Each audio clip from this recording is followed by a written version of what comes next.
प्रदेश में इलेक्शन हो रहा है, बीजेपी बड़ा प्रभाव दिखाई दे रही है, कैसे देखते हैं?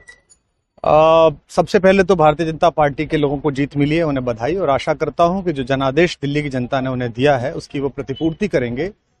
और वे सब आम आदमी पार्टी के लाखों करोड़ों कार्यकर्ता जो अन्ना आंदोलन से आए, जिनके बहुत ही निश्चल, निष्पाप और बड़े भारत की राजनीति को बदलने के सपने की हत्या एक निर्लज्ज, नीच, मित्रहंता, आत्ममुग्ध और चरित्रहीन व्यक्ति ने की, उसके प्रति तो क्या संवेदना। दिल्ली को उससे मुक्ति मिली। और मैं ये जानता हूं कि अब जो आम आदमी पार्टी में लोग बच गए थे सत्ता के लोभ में, लालच में, पदों के लिए, उस पैसे के चक्कर में, वे सब भी अब वापस जाएंगे, लौटेंगे, कुछ अपने व्यवसायों में लौटेंगे, कुछ पार्टियों में चले जाएंगे।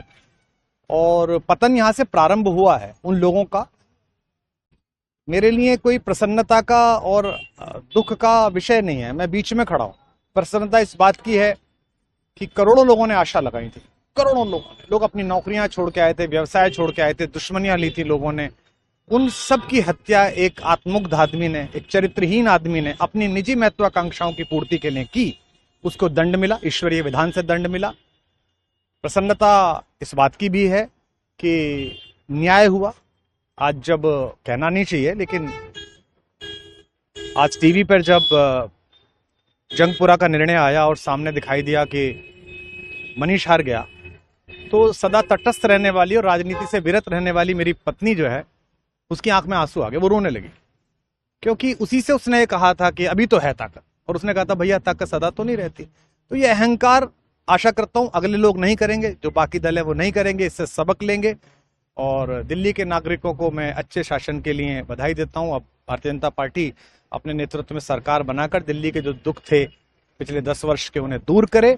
और आम आदमी पार्टी के समस्त कार्यकर्ताओं को कहता हूं कि आपने जिस किसी भी लोभ लालच में, सब कुछ जानते हुए एक ऐसे व्यक्ति के समर्थन में काम किया जिसने अपने मित्रों की पीठ में झुरा घोंपा, गुरु को धोखा दिया, अपने साथ कंधे से कंधा मिला के लड़ने वाली महिलाओं को अपने घर लाके पिटवाया, अपनी निजी सुख और साधन के लिए जनता का पैसा खर्च किया, अब उससे आशा लगानी छोड़ें, अब बाहर निकलें, अपना अपना जीवन देखें।